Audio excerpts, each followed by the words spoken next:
১৮৩টি শিক্ষা প্রতিষ্ঠানের চতুর্থ ও সপ্তম শ্রেণীতে পড়ুয়া ৪৮২ জন শিক্ষার্থীর অংশগ্রহণে বিশ্বনাথ প্রবাসী এডুকেশন ট্রাস্ট ইউকের ২১তম মেধাবৃত্তি পরীক্ষা ২০২৫ অনুষ্ঠিত হয়েছে। বিশ্বনাথের ঐতিহ্যবাহী রামসুন্দর সরকারি অগ্রগামী মডেল উচ্চ বিদ্যালয়ে এই বৃত্তি পরীক্ষা অনুষ্ঠিত হয়। বিস্তারিত জানাচ্ছেন আমাদের স্টাফ রিপোর্টার জাহাঙ্গীর আলম খায়ের।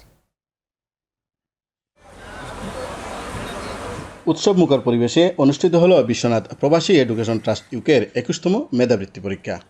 স্থানীয় উপদেষ্টা কমিটি ও বিশ্বনাথ প্রবাসী এডুকেশন ট্রাস্ট ইউকের ব্যবস্থাপনায় অনুষ্ঠিত এই পরীক্ষায় বিশ্বনাথ উপজেলার ৩৪টি মাধ্যমিক বিদ্যালয় থেকে সপ্তম শ্রেণীর ৯০ জন, ১৩৩টি প্রাথমিক বিদ্যালয় থেকে চতুর্থ শ্রেণীর ৩১৩ জন, ১৬টি মাদ্রাসা থেকে সপ্তম শ্রেণীর ৪৪ জন এবং চতুর্থ শ্রেণীর আরও ৩৫ জন সহ ৪৮২ জন শিক্ষার্থী এই পরীক্ষায় অংশ নেয়া শিক্ষার্থীদের মধ্য থেকে উত্তীর্ণ ১২০ জনকে মেধাবৃত্তি প্রদান করা হবে।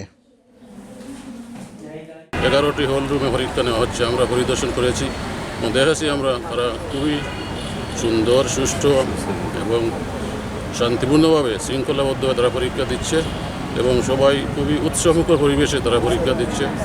এবং আমরা এখানে রামসুন্দর হাই স্কুলে কর্তৃপক্ষকে আমরা ধন্যবাদ জানাচ্ছি, তারা তাদের স্কুল আমাদেরকে দিয়েছেন। শিশুদের মেধা বিকাশে ট্রাস্টের এমন উদ্যোগকে স্বাগত জানিয়েছেন সুধীজনেরা। আর পরীক্ষা চলাকালে ট্রাস্টের ট্রাস্টি সহ উপজেলার শিক্ষাবিদদের নিয়ে পরীক্ষার হল পরিদর্শন করেন ট্রাস্টের সভাপতি, বিশিষ্ট শিক্ষানুরাগী ও সমাজসেবক মাহফিজ খান। এ সময় তারা প্রতিটি পরীক্ষার হল পরিদর্শন করেন।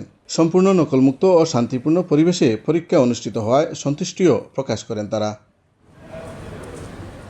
আশা করি এই পরীক্ষার মাধ্যমে এই বিশ্বনাথে সঠিক মেধাবী যারা তারা বের হয়ে আসবে এবং তাদেরকে উপযুক্ত সম্মান দেওয়া হবে এবং এর মাধ্যমে অবশ্যই বিশ্বনাথের শিক্ষার পরিবেশ আরও সুন্দর এবং আরও এগিয়ে যাবে বলে আমি বিশ্বাস করি। সকলের অংশগ্রহণে এবং এই ঐক্যবদ্ধ প্রয়াসে এই বিশ্বনাথের শিক্ষার মান আরও এগিয়ে যাবে প্রত্যাশা ব্যক্ত করছি।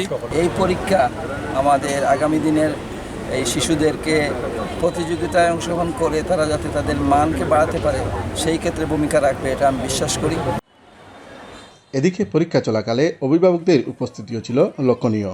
পরীক্ষা চলাকালে ট্রাস্টের সভাপতি, বিশিষ্ট শিক্ষানুরাগী মাহফিজ খানের সঙ্গে পরীক্ষার হল পরিদর্শনে উপস্থিত ছিলেন উপজেলা ভূমি কর্মকর্তা লুৎফুর রহমান, মাধ্যমিক শিক্ষা পরিদর্শক আব্দুল হামিদ, উপজেলা সহকারী প্রাথমিক শিক্ষা অফিসার লুৎফুর রহমান, রামসুন্দর সরকারি অগ্রগামী মডেল উচ্চ বিদ্যালয়ের প্রধান শিক্ষক আব্দুল আজিজ, সহকারী প্রধান শিক্ষক আব্দুল বারী, ট্রাস্টের ট্রাস্টি হাসান আলী, মনিরুদ্দিন বশির, মোহাম্মদ বশির উদ্দিন, মাসুক মিয়া, মাকারাম আলী, আমিনুর রহমান, আব্দুর রুফ ও ট্রাস্টের বাংলাদেশ কোঅর্ডিনেটর মাস্টার নিশিকান্ত পাল।